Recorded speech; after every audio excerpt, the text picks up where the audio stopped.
अस्सलाम वालेकुम नाज़रीन, डिबेट में भलीकार मैं अवां जी मेज़बान साइमा वाह प्रोग्राम में गुफ्तगू कंदासीं अमरीका ईरान के विच में जेका हिन वक्त चिकताण हलंदड़ आहे उन में हिन वक्त कुछ जेके नयूं तब्दीलियूं अॼु नज़र आयूं आहिनि उनखे अॼु प्रोग्राम में गुफ्तगू में ज़िक्र कंदासीं। अॼु नाज़रीन अमरीकी सदर तमामु अहम बयान ॾिनो आहे। संदसि चवणु आहे त जेके शर्तूं ईरान खे उन्हनि ॾिनियूं आहिनि उन ते अगरि इहो मामिलो तइ थी वञे थो ऐं का डील थी वञे थी त हीअ जंग ख़तमु थी वेंदी ऐं आबने हुरमुज़ बि खुली वेंदो। पर अगरि जेकॾहिं ईरान उन्हनि शर्तुनि ते राज़ पुज़ाए नथो करे त हीअ जंग तमामु ख़तरनाक हद खां वधीक ही जंग ॿीहर शुरू थियण जो बि इशारो अमरीकी सदर ॾिनो आहे। इन खां अलावा नाज़रीन अॼु तमामु अहम जेका डेवलपमेंट ॾिसूं पिया इन सॼे मंज़रनामे जे अंदरि उन में अमरीकी अमलदारनि ऐं वाइट हाउस जे वेझनि ज़रिए हिकिड़ी दावा कई आहे त अमरीका ऐं ईरान तमामु वेझो पहुची चुका आहिनि उन डील खे जेका अमरीका डील करणु चाहे पियो ऐं ईरान जेके पंहिंजा शर्त ॾिना उन में संदन इहो बि चवणु आहे त 14 नुकाती फार्मूले ते इतफ़ाक़ थियणु वञे पियो जंहिंमें मुआहिदे में जंग जो ख़ात्मो आहे ऐं 1 महीने खां पोइ जेको ईरान ते पाबंदियूं आहिनि उन खे बि जेको आहे उहो हटायो वेंदो। एटमी प्रोग्राम ते बि हतमी बहस जा जेके नुक़्ता आहिनि उन मुआहिदे में शामिलु आहिनि ऐं जेको इनरिच्ड यूरेनियम आहे उनखे ॿिए मुल्क मुंतक़िल करण जे हवाले सां बि ॻाल्हियूं हिन वक़्तु जेको आहे फाइनलाइज़ थियणु वञनि पियूं ऐं 48 कलाक तमामु अहम ॿुधाए पिया वञनि। इन 48 कलाकनि जे अंदरि अमरीका इंतज़ारु करे पियो त ईरान तरफ़ां कहिड़ो जवाबु साम्हूं अचे थो।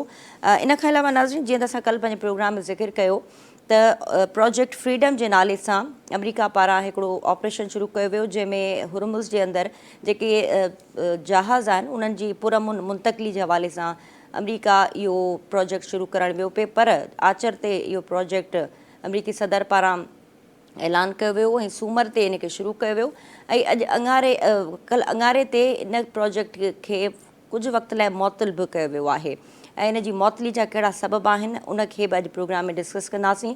उन खां अलावा अब्बास रागची साहिबु हिन वक़्तु चाइना वियल आहिनि ऐं उते हमन सब सां उन्हनि जी मुलाक़ात थी आहे ऐं हिन वक़्तु जेका छिकताण आहे ख़िते जे अंदरि उन ते तफ़सीली ॻाल्हि ॿोल थी आहे ऐं उन खां अलावा अब्बास रागची सऊदी परॾेही वज़ीर सां बि टेलीफोनिक गुफ़्तगू कई आहे जंहिंमें सूरत हाल ते ॻाल्हि ॿोल थी आहे। हिन वक़्तु जेका सूरत हाल ॾिसूं पिया नाज़रीन उन में यकीनी तौर ते ईरान पारां जेके बि शर्तूं ॾिनियूं वियूं आहिनि अमरीका जे लाइ हिकिड़ो वॾो चैलेंज आहे त उन्हनि शर्तुनि खे कीअं मंतक़ी अंजाम ताईं पहुचाए करे हिन जंग खां ॿाहिरि निकिरण जी सूरत में अमरीकी सदर दुनिया खे कहिड़ो पैगाम ॾियणु वञे पियो इहो इन मौज़ू ते अॼु गुफ़्तगू कंदासीं। गुफ़्तगू में शामिल आहिनि स्टूडियो में मूंसां गॾु मौजूदु आहिनि सीनियर सहाफ़ी तजज़िया फारूक मुरई साहब इरफान महबूब साहब वीडियो लिंक ते असां सां गॾु आहिनि सीनियर सहाफ़ी आहिनि शकील नाइक साहब। तमां टिनिनि महिमाननि खे भलीकार चवंदसि शुरूआत फारूक साहब तव्हां खां। हिन वक़्तु अमरीकी सदर जेका ॻाल्हि करे रहियो आहे त जंहिं शर्तुनि ते हू ईरान सां ॻाल्हाइणु वञनि पिया अगरि ईरान उनमें का लचक ॾेखारे थो त जंग बि ख़तमु थी वेंदी हुरमुज़ बि खुली वेंदो ऐं सभु मामला ख़तमु थी वेंदा पर जे नथो इतफ़ाक़ थिए त जंग ॿीहर ख़तरनाक हद ताईं शुरू थी सघे थी ऐं ॿिए पासे जेके वाइट हाउस जे अमलदारनि पारां जेका दावा साम्हूं अचे पई कीअं पिया शयुनि खे तव्हां ॾिसो? महिरबानी। असल में ॻाल्हि इहा आहे त जेको आहे तव्हांखे यादि हूंदो त जेके इस्लामाबाद में पहिरियां जेके मुज़ाकरात थिया हुआ उन में ईरान जी इहा शर्त हुई त भई जेको आहे फ़िलहालु जेको आहे सो जंगबंदी कई वञे ऐं जेके ॻाल्हियूं एटमी जेको इन जे मुतलिक़ जेके ॻाल्हि जोहरी मवाद ऐं एटम बम जे मुतलिक़ जेके ॻाल्हियूं आहिनि उहे जेको आहे सो बाद में कयूं वञनि उन ते जेको आहे सो शायदि अमरीका राज़ी थियो आहे। हाणे जेको हिन जेको आईंदह जेको आहे अमरीकी जेको हुकाम ऐं जेको वाइट हाउस जे जेको ज़राए जेको उहे चवनि था त भई हिकिड़ो MOU मुफ़ाहमती यादाश्त हिकिड़ी तयारु कयो आहे हिकु पेज ते जंहिंमें जेको आहे सो हुननि जेको इहो त इहा उनखे ईरान खे मोकिली आहे ऐं मज़े जी ॻाल्हि इहा आहे त हींअर डायरेक्ट जेको आहे सो अमरीकी हुकूम जो ईरान सां बि राब्तो आहे ऐं साल्स यानी पाकिस्तान जे थ्रू बि राब्तो आहे जंहिंमें दोस्त मुल्क बि शामिलु आहिनि जेके उन राब्ते में आहिनि। उन में जेको आहे सो हिकिड़ो तमामु जेको आहे सुठो जेको आहे मुंहिंजो ख़्यालु आहे त जेको हले पियो त अमरीका पहिरीं इन ॻाल्हि खे न पियो मञियो हाणे इन ॻाल्हि ते शायदि अमरीका बि राज़ी थियो आहे भई ठीकु आहे पहिरीं जंगबंदी थिए 30 ॾींहंनि जो टाइम उन में जेको ॾिनो वेंदो उन खां पोइ जनीवा या इस्लामाबाद में जेके मुज़ाकरात थींदा ऐं उन में जेको हिननि जेको इहो फ़ैसिलो कयो आहे त भई जेको आहे आबना हुरमुज़ जेको आहे उहो जहाज़ रानी जे लाइ खोलियो वेंदो ऐं जेके यूरेनियम जेको उन्हनि जेको साफ़ु यूरेनियम आहे उहो जेको आहे जेको इहा अमरीका मुंतक़िल थिए या कंहिं ॿिए मुल्क में मुंतक़िल कयो शायदि इन ते हीअ बि राज़ी थियो आहे जेको आहे ईरान बि राज़ी थियो आहे, इहा बिल्कुलु जेको आहे ईरानी जेको आहे अमरीकन ज़राए जे मुताबिक़। ऐं ॿी ॻाल्हि इहा हिन में इहा आहे त भई जेको आहे पहिरीं जेको आहे सो अमेरिका जो मुतालबो हो त भई जेको आहे सो 20 सालनि जे लाइ दोबारा यूरेनियम साफ़ु न कंदो जेको ईरान। लेकिन हाणे जेको आहे सो ईरान जो मुतालबो हो त भई जेको आहे सो असांखे जेको आहे सो 12 या 15 सालनि जी ताईं न कंदासीं, लेकिन अमेरिका जो जेको हो त भई 20 सालनि ताईं न थींदो। हाणे बसि इन ते मामिलो अटकियल आहे ऐं मामिलो हले पियो थो। ऐं ॿिए पासे जेको आहे जेका आहे सदर ट्रंप जेको आहे उहो बि इहो ई थो चए जेकॾहिं इहो असांजी जेकॾहिं इहे ॻाल्हियूं कामयाबु न थियूं त असां पहिरें खां वधीक बमबारी कंदासीं ऐं वधीक हमलो कंदासीं ऐं ईरान जेको आहे कि इन जा जेके ख़तरनाक मतिलबु जेको आहे नतीजा जेको आहे उहो भोगणा पवंदा। बहरहाल इहा सूरत हाल जेको हले पई थी, लेकिन जेको हींअर जेको हिन जो आईंदा जेके 48 कलाक आहिनि उन में जेकॾहिं ईरान जो हिन जो थी थो वञे त थी सघे थो जेको आहे सो जंगबंदी थी वञे ऐं इहा हिकिड़ी तमामु सुठी ॻाल्हि थींदी। अच्छा इरफान साहब, जीअं तव्हां ॾिठो त अमरीकी सदर पारां फ्रीडम प्रोजेक्ट जो आगाज़ कयो वियो, वरी उनखे मुअतल बि कयो वियो। जेको मुअतली जो सबबु ॿुधायो पियो वञे उन मुताबिक़ त इम्कानी मुआदे खे कतई शकल ॾियणु आहे, छो त हाणे जीअं दावा साम्हूं अचे पई कुझु ज़रियनि खां त डील थियणु वञे पई, त तव्हां कीअं पिया ॾिसो हिकिड़े पासे डील बि थियणु वञे पई ऐं ॿिए पासे अॼु हुरमुज़ जे अंदरि बि जेका आहे उहा चिकताण ॾिठी वई, जंगी ॿेड़नि ते फायरिंग जो सिलसिलो बि जारी आहे, त पोइ कीअं डील थींदे तव्हांखे नज़र अचे पई? वॾी महिरबानी। ॾिसो, संडे यानी आचर जे ॾिहाड़े ते ऑपरेशन फ्रीडम जो ऐलान कयो हो सदर ट्रंप ऐं सूमर जी सुबुह जो इहो ऑपरेशन शुरू थियो। इन ऑपरेशन जो बुनियादी मक़सदु हुयो त अबनाए हुरमस में जेका ट्रैफ़िक आहे उनखे बहाल कजे या अबनाए हुरमस खे पुराणी हैसियत में बहाल कजे। सूमर जी सुबुह जो इहो ऑपरेशन शुरू थिए थो ऐं अंगारे जी राति जो सदर ट्रंप ऐलान थो करे पंहिंजे शुरू कयल ऑपरेशन बाबति असीं इन्हनि खे आर्ज़ी तौर ते रोकियूं था। रीज़न कहिड़ा ॿुधाया विया आहिनि? रीज़न हिकु त पाकिस्तान ख़ासि दरख़्वास्त कई आहे। हाणे हिकु त ख़बर न पवंदी आहे त हीअ ख़ासि दरख़्वास्त ऐं आम दरख़्वास्त में फ़र्क़ु कहिड़ो आहे। सेकेंड त भई ब्रेक थ्रू थियो आहे ईरान सां। ब्रेक थ्रू कहिड़ो थियो आहे? 14 नुकाती फार्मूला हिकिड़ो तय थियो आहे। अमेरिका मीडिया दावा करे पई ऐं ईरान बि तस्दीक कई आहे त अमेरिका जी तरफ़ खां 14 नुकाती हिकिड़ा दस्तावेज़ मिलिया आहिनि जंहिंजो असीं जाइज़ो वठूं पिया।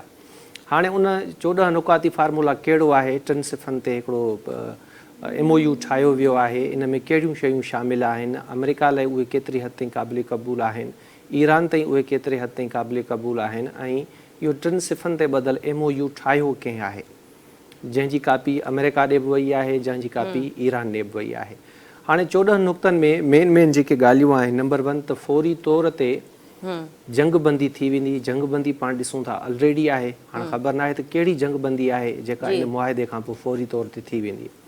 सेकेंड छा आहे त हिन मुआदे ते साइन थियण खां पोइ 30 ॾींहंनि जो हिकिड़ो टाइम पीरियड फिक्स कयो वेंदो, या ईरान चए थो त 30 ॾींहंनि जो टाइम ॾियो, या अमेरिका जी तजवीज़ आहे त 30 ॾींहंनि जो हिकिड़ो टाइम फ्रेम हूंदो। इन्हनि 30 ॾींहंनि जे अंदरि वी हैव टू डिसाइड त ही जेको न्यूक्लियर प्रोग्राम आहे इन ते पाण हतमी ॻाल्हियूं कंदासीं या इन खे असीं हतमी शक्ल ॾींदासीं। हाणे न्यूक्लियर प्रोग्राम ते कहिड़ी कंट्रोडक्शन आहे या कहिड़ो डिस्प्यूट आहे बिटवीन US ऐं ईरान? US चाहे थो त भई ईरान वटि जेको बि रचाव थियल यूरेनियम आहे उहो असांजे हवाले कयो वञे। 2015 में जॾहिं ओबामा सां डील थी हुई तॾहिं बि कुझु हिसो यूरेनियम जो ईरान पंहिंजे मुल्क खां ॿाहिरि मुंतक़िल कयो हुयो, पर रूस जे हवाले कयो हो, अमेरिका जे हवाले सां सिधो कोन थियो हो। त हाणे हिन में जेका लचक आहे, हिकु त भई यूरेनियम जेको आहे जेको अमेरिका चाहे थो त असांजे हवाले कयो वञे, पर ऑन रिकॉर्ड पाण ॾिसूं था, तव्हांखे यादि हूंदो त ईरान जे नए सुप्रीम लीडर इहा स्टेटमेंट ॾिनी हुई त असीं पंहिंजे न्यूक्लियर प्रोग्राम जो ईअं ई दिफ़ा कंदासीं जीअं असीं पंहिंजे ज़मीनी सरहदनि जो कयूं था, जीअं असां पंहिंजे पाणी जो कयूं था। हू न्यूक्लियर प्रोग्राम खे पंहिंजो क़ौमी असासो सम्झनि था। ऐं ज़ाती तौरु मां बि सम्झां थो त जेकॾहिं इन्हनि मामलनि में सरेंडर करे वेंदो ईरान, हिन वक़्तु त इहो आहे न त भई ईरान मतां सुभाणे एटम बम ठाहे वठे, मतां न्यूक्लियर पावर बणिजी वञे, पर हाणे जेकॾहिं न्यूक्लियर सरेंडर करे छॾींदो ऐं यूरेनियम बि ॾेई छॾींदो त पोइ त पोयां का शइ बचे ई कान थी न। पोइ त जंहिं महिल दिलि चवंदी अमेरिका जी ईंदो ऐं जीअं लठ सरदार वारो सिस्टम हूंदो आहे, हमला करे हलियो वेंदो। हाणे बि उहो हमला करे थो, पर हाणे हू काफ़ी हद ताईं मुहताद आहे कुझु मामलनि में या कुझु ख़्यालु करे थो त मतां इहो पकड़जी वञे या मतां तड़ तकड़ में ईरान ठाहे वठे त इन मामले ते डिस्प्यूट आहे ऐं इहो केतिरे हद ताईं ॻाल्हियुनि में रिज़ॉल्व थियो आहे इन बाबति अञा ताईं का ॼाण न अची सघी आहे। सेकेंडली आबनाए हुरमज़ इन खे पुराणी हैसियत में बहाल कयो वेंदो ऐं ईरान सम्झे थो त भई इन ते असांजो हक़ आहे ऐं इन असांजे हक़ खे तस्लीम कयो वञे, पर अमेरिका चवे थो त न, ही कुदरती लंघ आहे। इंटरनेशनल लॉस जेके आहिनि या सी लॉस जेके आहिनि उहे बि ईअं ई चवनि था त इन ते कंहिं बि क़िस्म जी टैक्स उगाड़ी न थींदी जेका हाणे जंग जे दौरान ईरान कंदो रहियो आहे। पर इन जे बदिले ईरान चवे थो त इफ़ वी सरेंडर, जेकॾहिं हू सरेंडर कनि था इन मामले ते, त जेके ईरान जा असां सां मुंजमन थियल आहिनि उहे बहाल कया वञनि, अमेरिका जी जेका नाकाबंदी आहे उहा बि आस्ते आस्ते ख़तमु थी वञे। हाणे इहे जेके 3-4 शयूं आहिनि इहे ॾाढियूं हसास आहिनि ऐं इन ते अमेरिका जो जेको स्टेंस आहे ॾाढो वाज़े आहे। ईरान जो जेको स्टेंस आहे उहो ॾाढो वाज़े आहे। ख़बर नथी पवे हेल ताईं त इन्हनि मामलनि ते, इन्हनि मामलनि जो सोल्यूशन कहिड़ो कढियो वियो आहे। छा ईरान पंहिंजी माज़ी वारी पॉलिसी में तब्दीली कई आहे ऐं हाणे हू वाक़ई बि राज़ी थी वियो आहे त जेको यूरेनियम आहे उहो अमेरिका जे हवाले कयो वेंदो ऐं इन मुआदे खां पोइ बि केरु गारंटी ॾिए थो, केरु गारंटीर ठहियो आहे त मुस्तक़बिल में अमेरिका या इसराइल ईरान ते चढ़ाई न कंदा या हाणे जेका रिसेंटली तबाही पखेड़ी वई आहे ईरान में अहिड़े क़िस्म जी जारियत ॿीहर न थींदी।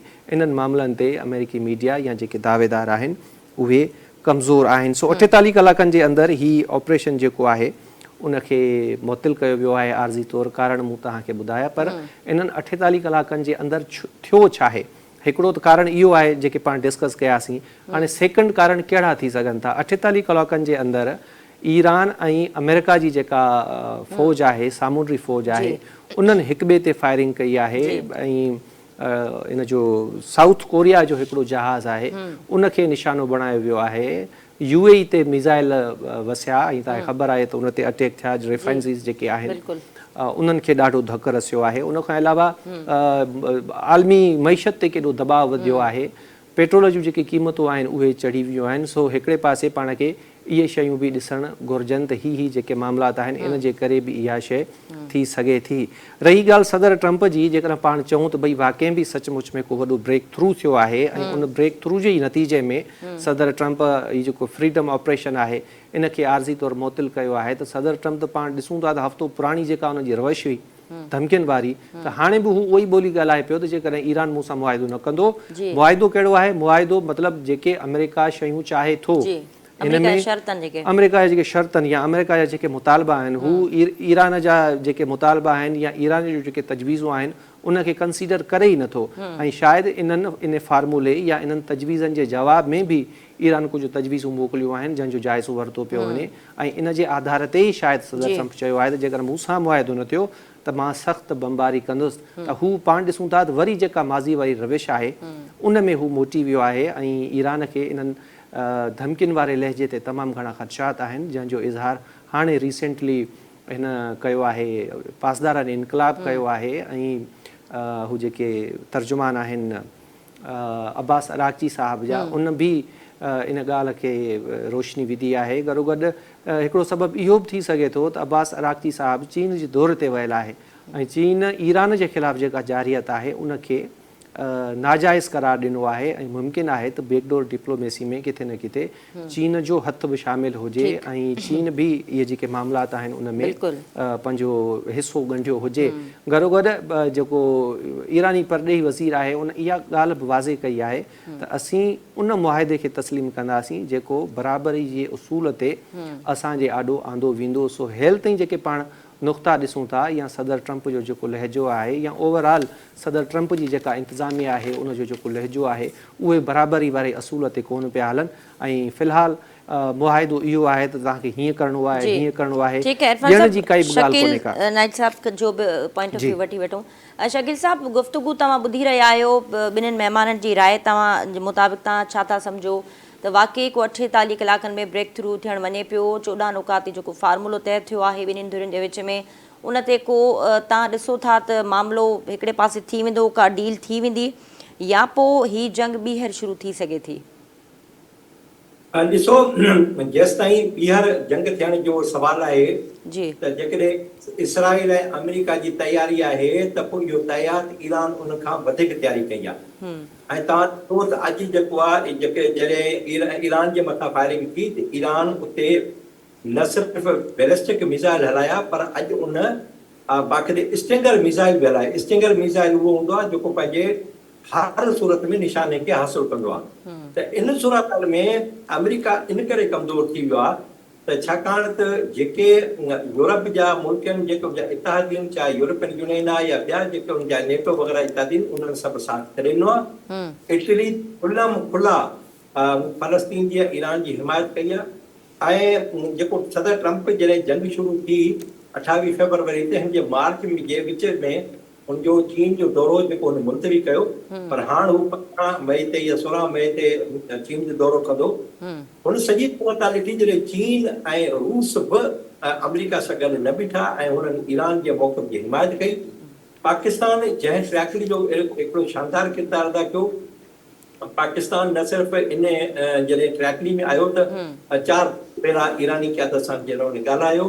ईरानी जेको वज़ीर परॾेही वज़ीर आहे अब्बास अराग़ची आयो, उन्हनि जो जेको स्पीकर आहे उतां जी असेंबली जो मोहम्मद बाक़िर कालीबाफ, उहो आयो। उन सभु ॻाल्हियूं थियूं।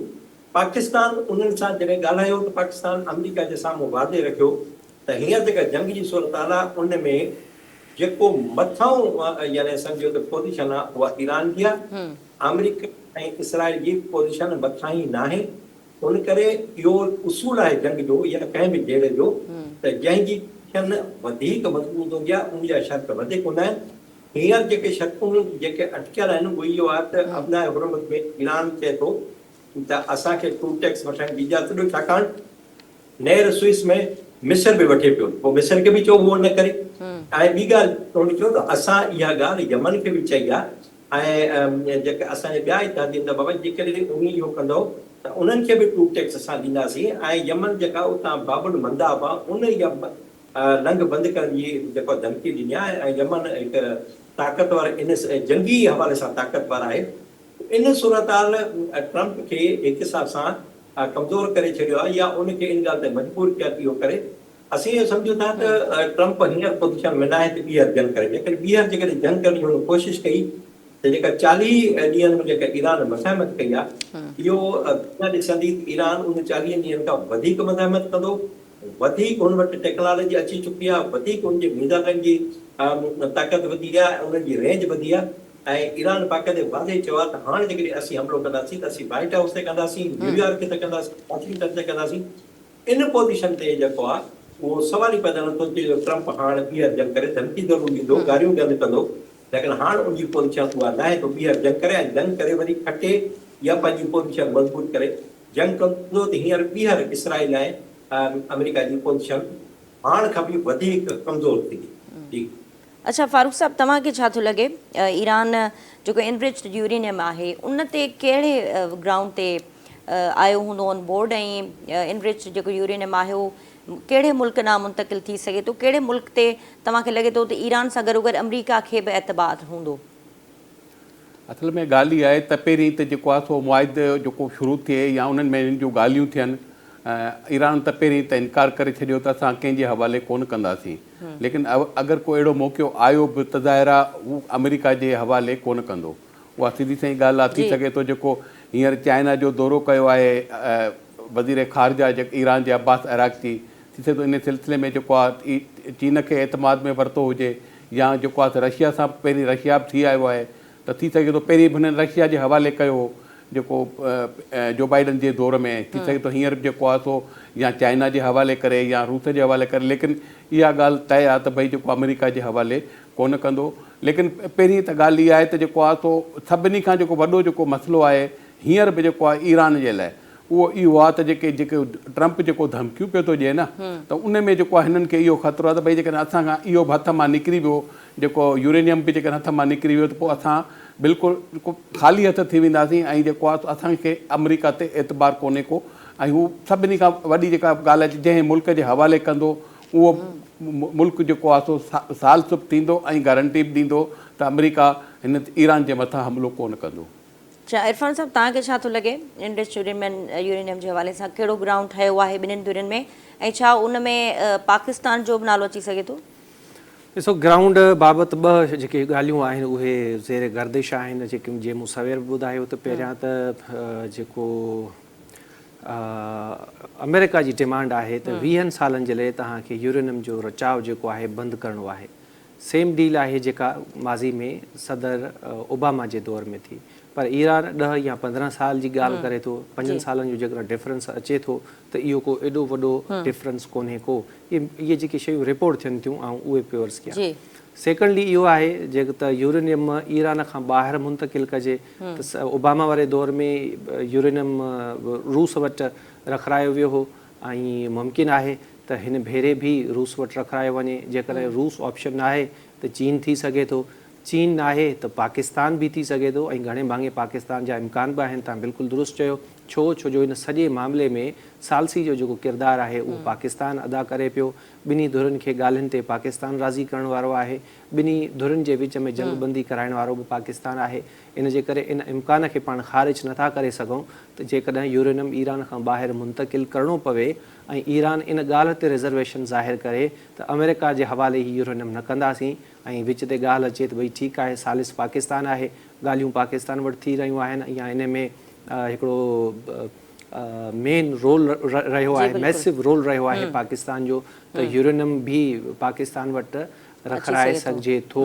पर हाणे ॾिसूं त हीअ 14 नुकाती जेको फार्मूलो आहे या पाण जेके अंदाज़ा वेही था लॻायूं त हीअं थी सघे थो, हीअं थी सघे थो। असुल तस्वीर इन मामले जी छा आहे, कहिड़ो एॾो वॾो ब्रेक थ्रू थियो जो सदर ट्रंप खे ही पंहिंजो ऑपरेशन मुअतल करिणो पइजी वियो। हींअर त ख़बरूं इहे बि अचनि पियूं त ईरान जेके तजवीज़ूं हुयूं अमेरिका जूं उन ते जवाबु जेको आहे उहो पाकिस्तान खे ॾेई छॾियो आहे ऐं विदिन फ्यू मिनट्स इहो जवाबु अमेरिका वटि पहुची बि वेंदो ऐं शायदि अधु कलाक या 45 मिंटनि खां पोइ सदर ट्रंप वरी को हिकिड़ो ट्वीट करे विझे। मुमकिन आहे त उहो ट्वीट पेट्रोल जूं जेके क़ीमतूं आहिनि अञा घटाए छॾे।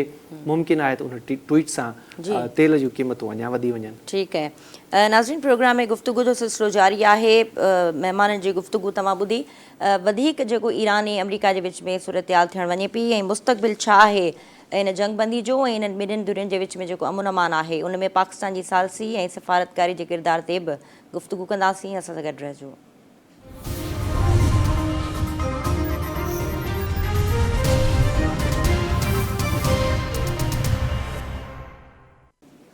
वेलकम बैक नाज़रीन। डिबेट में गुफ्तगू हलंदड़ आहे ईरान ऐं अमरीका जे विच में कंहिं वॾे ब्रेक थ्रू जे हवाले सां 48 कलाक अहम ॿुधाए पिया वञनि। इन ते गुफ्तगू जो सिलसिलो अॻिते वधाईंदासीं।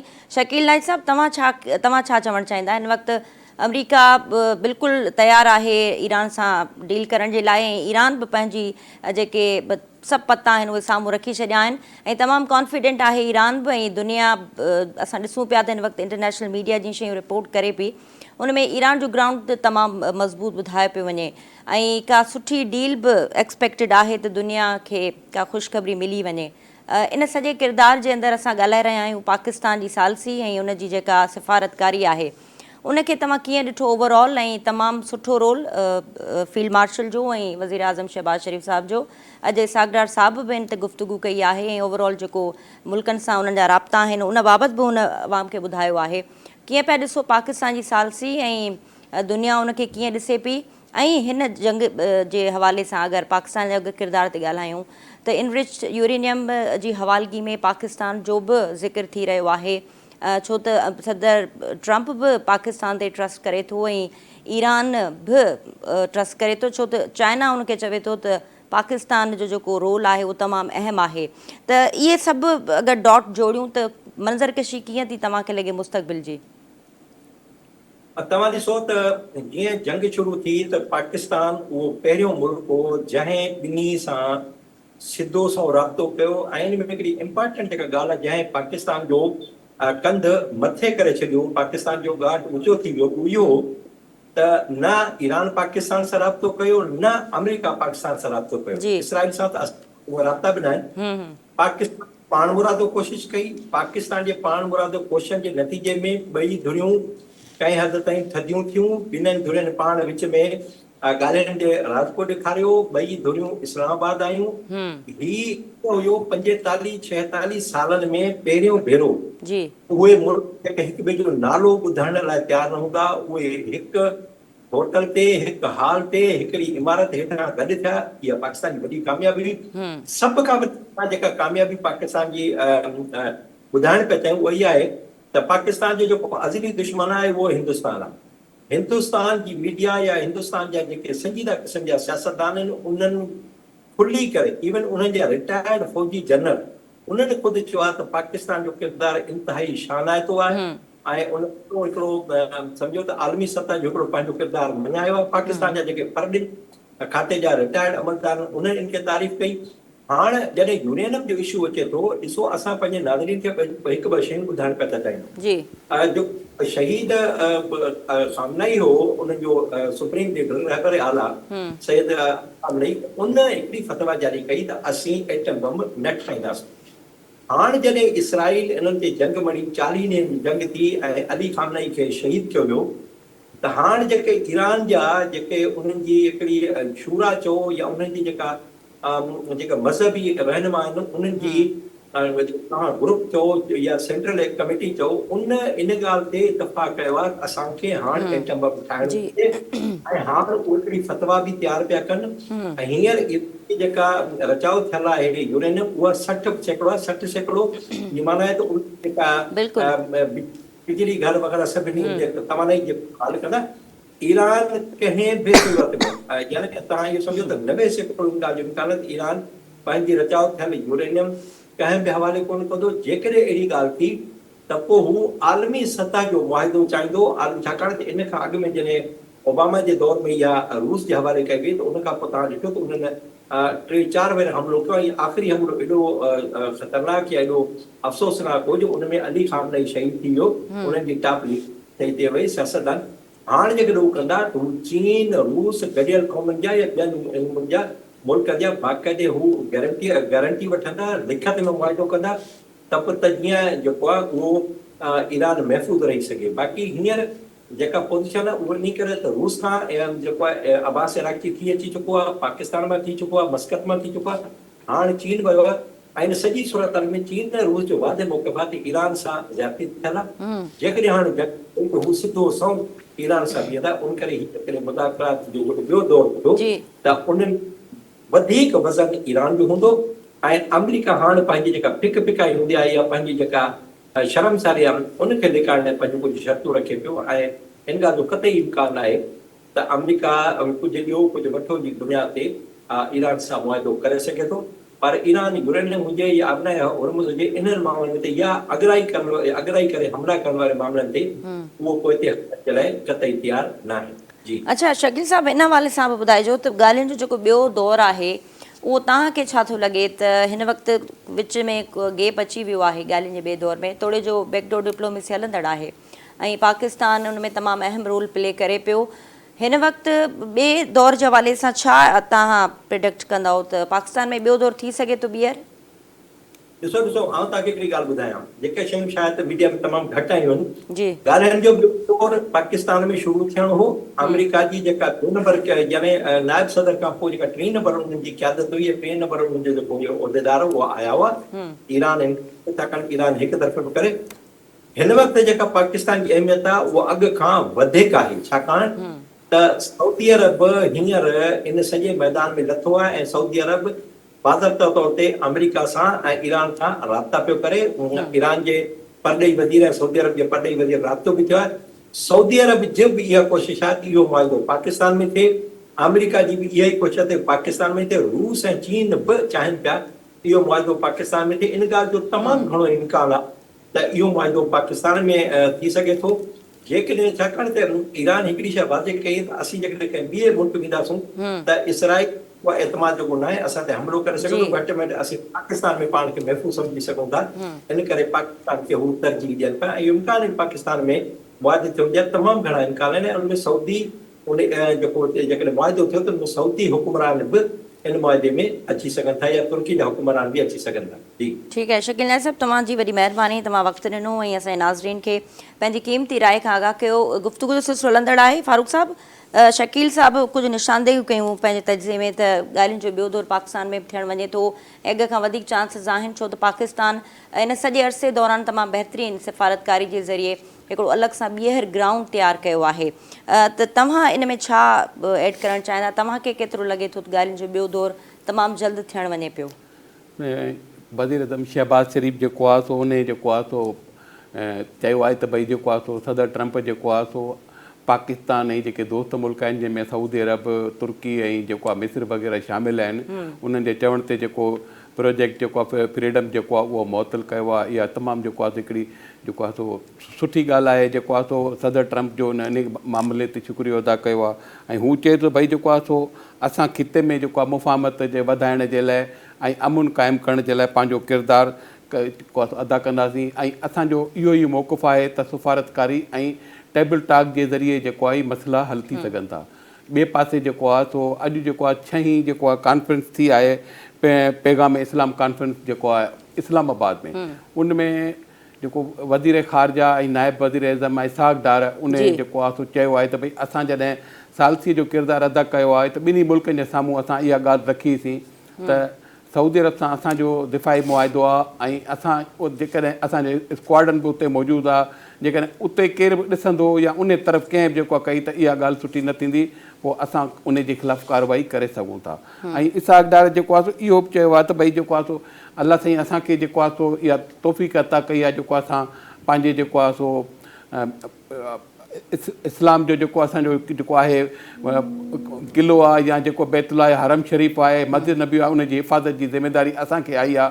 असां इन में असां पंहिंजी जान बि क़ुर्बान करण जे लाइ तयारु आहियूं। इरफान साहब, तव्हांखे छा थो लॻे मुख़्तसिर जेको पीरियड असां ॾिठो त गैप अची वियो ॿिन्हिनि धुरियुनि जे विच में, पर हिन वक़्तु जेका शयूं रिपोर्ट थियनि पियूं उन में कंहिं ब्रेक थ्रू जी ॻाल्हि बि कई वञे पई। ऐं असां पंहिंजे प्रोग्राम में शुरू खां वठी जेका सूरत हाल रही आहे पूरी दुनिया जे अंदरि उनखे डिस्कस कंदा अचूं पिया। हिकु ॾींहुं कुझु सूरत हाल ॿी हूंदी आहे जॾहिं त उनजे ॿिए ॾींहुं बिल्कुलु बरक्स उनजी सूरत हाल ॾिसण में ईंदी आहे। त हिन वक़्तु ताईं जे जेके बि इशारा आहिनि उन मां तव्हां छा प्रेडिक्ट कंदव? ॾिसो, ही सिफ़ारती अमल आहे ऐं ॿिन्ही धुरियुनि जे विच में अध सदी पुराणो तकरारु आहे। ऐं ख़ासि तौर ते जॾहिं सिफ़ारती अमल शुरू थींदो आहे ऐं डिप्लोमेसी जे विच में कॾहिं मामलात जेके आहिनि सफ़ा संगीन थी वेंदा आहिनि ऐं कॾहिं पाण ॾिसंदा आहियूं त उहे नॉर्मलाइज़ असांखे महसूसु थींदा आहिनि। तव्हांखे यादि हूंदो जॾहिं पहिरियों राउंड थियो इस्लामाबाद में ॻाल्हियुनि जो, तॾहिं बि घणे भाङे इहो इम्कानु हुयो, बल्कि हिते तव्हां पाण ई स्पेशल हिकिड़ी ट्रांसमिशन शुरू कई जंहिंमें मूं समेत सभिनी जेके बि साथी हुआ, तज़ियाकार हुआ, उन्हनि जो इहो ई ख़्यालु हुयो त हीअ जेके मामलात आहिनि उहे निबिरजी वेंदा ऐं घटि में घटि मेन जेके नुक़्ता आहिनि उन्हनि ते इतफ़ाक़ थी वेंदो, या हीअ जेका जंगबंदी आहे या जेके तकरार आहिनि उहे मुस्तक़िल तौर ते सॉर्ट आउट ज़रूरु थी वेंदा ऐं जेके माइनर मसइला आहिनि उन्हनि ते ॻाल्हियुनि जा जेके मामलात आहिनि उहे मुमकिन आहे सेकेंड थर्ड या वरी हिक खां वधीक जेके दौर आहिनि उन्हनि में बहस हेठि अचनि। पर एट दी एंड अचानक पाण ॾिठोसीं त जेडी वैंस जहाज़ में चढ़ियो हलियो वियो ऐं सदर ट्रंप जो हिकिड़ो ट्वीट आयो ऐं उन खां पोइ सूरत हाल पाण ॾिठीसीं त थोरी संगीन थींदी वई, बल्कि इन हद ताईं इहे मामलात हलिया विया जो ही जेका जंगबंदी जंहिंखे पाण नाज़ुक करार ॾींदा पिया आया आहियूं उहा ख़तरे में पइजी वई ऐं इहे इम्कान वधी विया त शायदि ॿिन्ही धुरियुनि में हिकु भेरो ॿीहर जंग वधंदी। कुझु टाइम खां पोइ वरी पाण ॾिठोसीं ही मामला जेके आहिनि उहे थधा थी विया ऐं हिकिड़ी उमेद जेका आहे उहा आहे कोई उमेद बर नज़र नहीं आती, काई उमेद ई नज़र कोन पई अचे त हिकु मामला हिकु भेरो ॿीहर डायलॉग्स वारे पासे वेंदा ऐं हिते जेके सोल्यूशन तरफ़ वधंदा। पर अचानक सदर ट्रंप जो ट्वीट अची वियो ऐं तयारी बि थी वई, इस्लामाबाद में तयारी थी वई ऐं जहाज़ बि तयारु थी वियो। अमेरिका में जेडी वैंस ऐं विटकॉफ कुशनर इन्हनि सभिनी खे अचिणो हुयो, वरी ऐलान थियो त जेडी वैंस कोन थो अचे, इहे ख़बरूं आयूं सदर ट्रंप पाण थो अचे, मामला फाइनलाइज़ थी विया आहिनि, बसि हाणे हतमी मुआइदो थी वियो आहे, उन ते रुगो सिग्नेचर्स थींदा।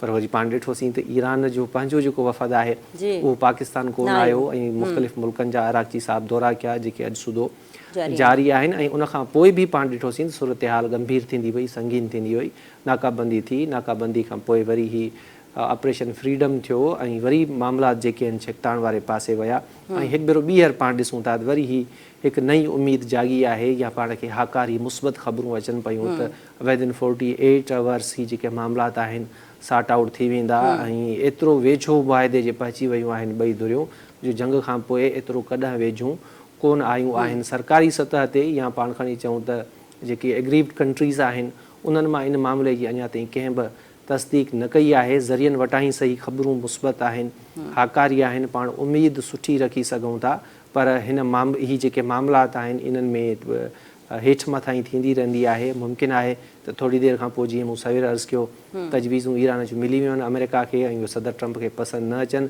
ऐं हू हिकु भेरो वरी ऐलान करे त असीं ताक़त जो मुज़ाहिरो कंदासीं या ऑपरेशन फ्रीडम वरी शुरू था कयूं मुमकिन आहे त तजवीज़ूं जेके आहिनि उहे पसंदि अची वञनि ऐं मामला जेके आहिनि उहे हतमी शक्ल में दाख़िल थी वञनि। अच्छा फारूक साहब हिन वक़्तु नार मुल्क जेके आहिनि उन्हनि जो कीअं रोल ॾिसो पिया जंगबंदी खां पोइ असां ॾिठो त कुझु ॾींहं पहिरीं हमला बि थिया ऐं हिन वक़्तु जेको सऊदी अरब जो पड़ी वज़ीर आहे उन सां अब्बास अराग़ची साहिब जी टेलीफोन ॻाल्हि ॿोल 2-3 दफ़ा थी आहे हिन अरसे दौरान त मिडिल ईस्ट जा जेके मुल्क आहिनि उनजो रोल कीअं ॾिसो पिया मुस्तक़बिल में अगरि डील थी वञे थी उन सूरत में बि ऐं डील नथी थिए त उन सूरत में बि जी बिल्कुलु तव्हां इहो ॾिठो हूंदो त जेको आहे सो मां कल्ह बि इहा ॻाल्हि कई हुई त भई जेको आहे सो UAE जेको आहे मुकमिल तौर ते जेको आहे ॿियनि मुल्कनि खां जेको आहे सो कटियल आहे उन हिकिड़ो पंहिंजो अलॻि हिकिड़ो ब्लॉक ठाहे छॾियो आहे बाक़ी जेके ॿिया मुल्क आहिनि उहे सभु जेको आहे सो हर वक़्तु जेको आहे सो पाकिस्तान सां राब्ते में आहिनि ऐं जेको अॼु बि जेको आहे सो जिद्दे में जेको आहे सो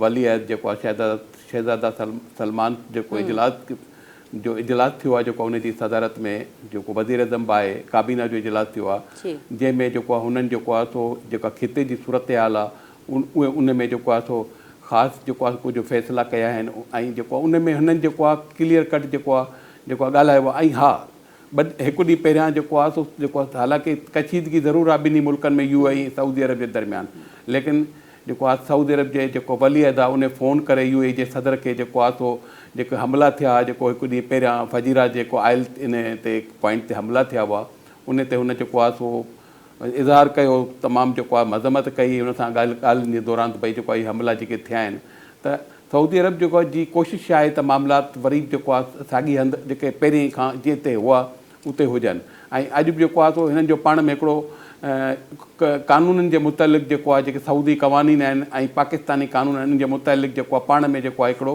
मुआदो बि थियो आहे जेका MO उते जेको आहे दस्तख़त थी आहे जेको हुन काबीना इजलास खां बाद में जद्दा में त इहा जेको ॾिठो वञे त जेको आहे हींअर जेके नार मुल्क आहिनि सवाइ UAE जे बाक़ी सभु जेको आहे ख़ामोश आहिनि ऐं उते को बि अहिड़ो कोन्हे को जेको आहे उहे सभु जेको आहे सो जो जेको रुख आहे या त सऊदी अरब खे सां खे ॾे पिया ॾिसनि या पाकिस्तान ॾे पिया ॾिसनि छो जो क़तर बि जेको आहे सो पाकिस्तान सां जेको ज़ाहिर दिफ़ाई मुआदो करे छॾियो आहे बाक़ी कुझु मुल्क हिकु ॿ मुल्क आहिनि जेको जिन जो को ख़ासि इन में को किरदारु कोन्हे को बाक़ी जिते अॾा आहिनि जेको अमेरिका जा ज़ाहिर उहे त नज़र में आहिनि सभिनी खे जेको ईरान जी नज़र में बि आहिनि लेकिन पाकिस्तान क्लियर कट जेको मूं तव्हांखे पहिरीं ॿुधायो वाज़े कयो त भई जेको आहे सो सऊदी अरब जे तरफ़ को केर बि जेको आहे सो मेरी अखि सां न ॾिसे असां उते जो स्क्वाडर में मौजूदु आहे असां उन में जेको आहे तमामु मज़ाहिमत कंदासीं ऐं कार्रवाई बि कंदासीं।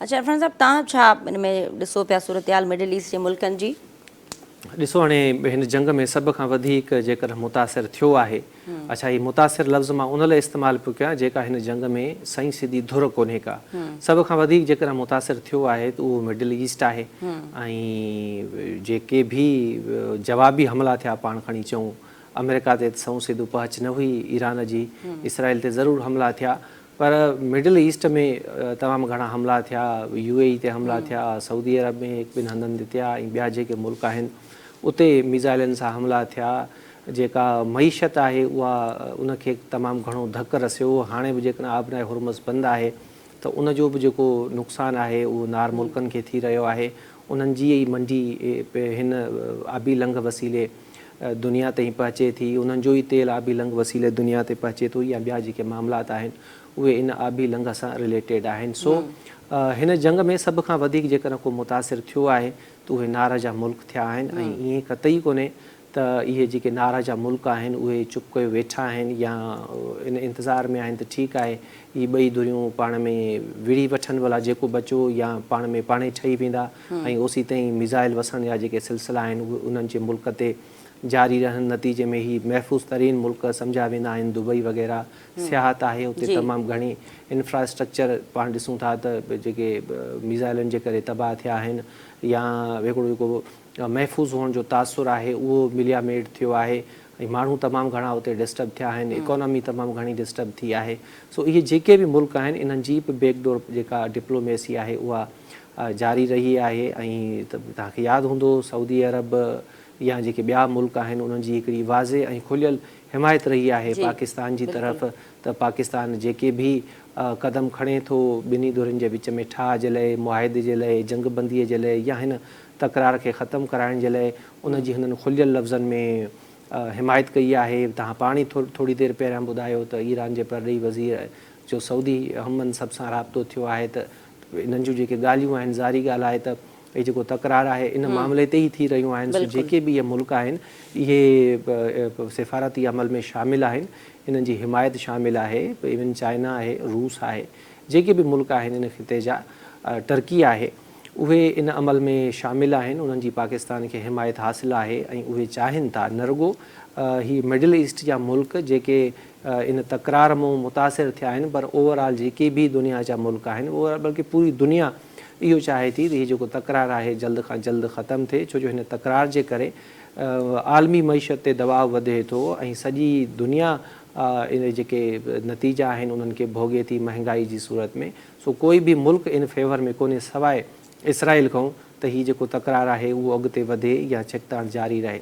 सो सभई मुल्क जेके बि आहिनि सवाइ इसराइल खां इन्हनि जी इहा ई ख़्वाहिश आहे त हीउ जेको तकरार आहे उहो ख़तमु थिए ऐं इन्हनि जूं कोशिशूं अॼु सूदो जारी आहिनि। अच्छा, हिन खां अलावा लेबनान जे अंदरि सूरत हाल पाण ॾिसूं पिया, फारूक साहब तव्हांखे कीअं थो लॻे हिन वक़्तु जंगबंदी मुख़्तसिर वक़्त लाइ थी वरी उन खां पोइ हमला बि असां ॾिठा, हिज़बुल्लाह जे ठिकाणनि खे बि टारगेट कयो वियो आहे, त हिन सॼी जंगबंदी जे अंदरि लेबनान खे छो कुझु वक़्त खां असां ॾिसूं पिया त नज़रअंदाज़ थी रहियो आहे? उन ते जेको स्टैंस हुयो ईरान जो उहो हिन वक़्तु उहा एॾी शिदत नज़र कोन थी अचे या तव्हांखे लॻे थो त बैकडोर डिप्लोमेसी में लेबनान ऐं उन जे सॼे जेको अंदरि जेके प्रॉक्सीज़ आहिनि उन ते बि हिन डील में असां ॾिसंदासीं को मामिलो तइ थींदो? ॾिसो ॻाल्हि इहा आहे त लेबनान में जेका हुकूमत आहे उहा अमेरिका नवाज़ हुकूमत आहे। उहो अमेरिका ई जेको आहे सो उते जेको आहे हुकूमत जेको आहे जेको वज़ीर आज़म आहे उन्हनि जी हिन खे हिमायत हासिलु आहे। लेकिन उते सिर्फ़ु जेको आहे मज़ामत करण वारो ग्रुप सिर्फ़ु हिज़बुल्लाह आहे। त जेको उहो हिज़बुल्लाह बि ज़ाहिर हुकूमत जे कंट्रोल में हुनजो हिकिड़ो पंहिंजो इलाइक़ो आहे त हू पंहिंजे इलाइक़े में जेको आहे हू पंहिंजे उहो जेको इसराइल जे ख़िलाफ़ु कार्रवाइयूं करे थो ऐं उन में जेको आहे हुनजो को बि इन हुकूमत जी हू न ॿुधंदा आहिनि। जेको आहे हिज़बुल्लाह वारा हुनजो पंहिंजो हिकिड़ो तरीक़ेकार आहे, उन ते जेको अमल कनि था। तव्हां ॾिसो हिननि जी पाण में जंगबंदी थी, जेको आहे हिते में वाशिंगटन में इन जी जंगबंदी थी लेबनान जे वज़ीर अज़म जी ऐं जेको आहे सो इसराइल जी। लेकिन उनजे बावजूदि जंगबंदीअ जे बावजूदि बि जेको आहे सो हिननि जेको आहे तो लेबनान ते हमला कया। असल में सूरत हाल इहा आहे त इसराइल जेको आहे जंगबंदीअ दौरान हुनखे जेको जीअं हुन जेको आहे इन में गज़ा में जेको हमला कया या उते जेको आहे हुनखे सिर्फ़ु इहो ख़तरो हूंदो आहे त असां जंगबंदी कयूं ऐं इन दौरान वरी हिज़बुल्लाह जेको आहे ताक़त न पकिड़े या हुन जेको असां हुनखे नुक़सानु पहुचायो आहे उनखे रिकवर न करे वञे, इन करे जेको आहे हू बि जेको इसराइल पंहिंजा हमला जेको आहे उन ते जारी रखिया आहिनि। लेकिन जेको हिज़बुल्लाह जेको आहे त उहा क्लियर कट हुननि चयो आहे त भई जेको आहे इसराइल जेको आहे कुझु करे असां जेको आहे सो पंहिंजी कार्रवायूं जारी रखंदासीं ऐं जंगबंदीअ जे बावजूदि बि जेको आहे सो इसराइल जा हमला नाक़ाबिले क़बूल आहिनि। ठीकु आहे फारूक साहब तव्हांजी, इरफान साहब तव्हांजी वॾी महिरबानी, तव्हां वक़्तु ॾिनो। नाज़रीन, डिबेट में महिमाननि जी गुफ़्तगू तव्हां ॿुधी, हिन ते ई प्रोग्राम जो वक़्तु पंहिंजी पुॼाणी ते पहुतो। ॾींदा इजाज़त, अल्लाह हाफ़िज़।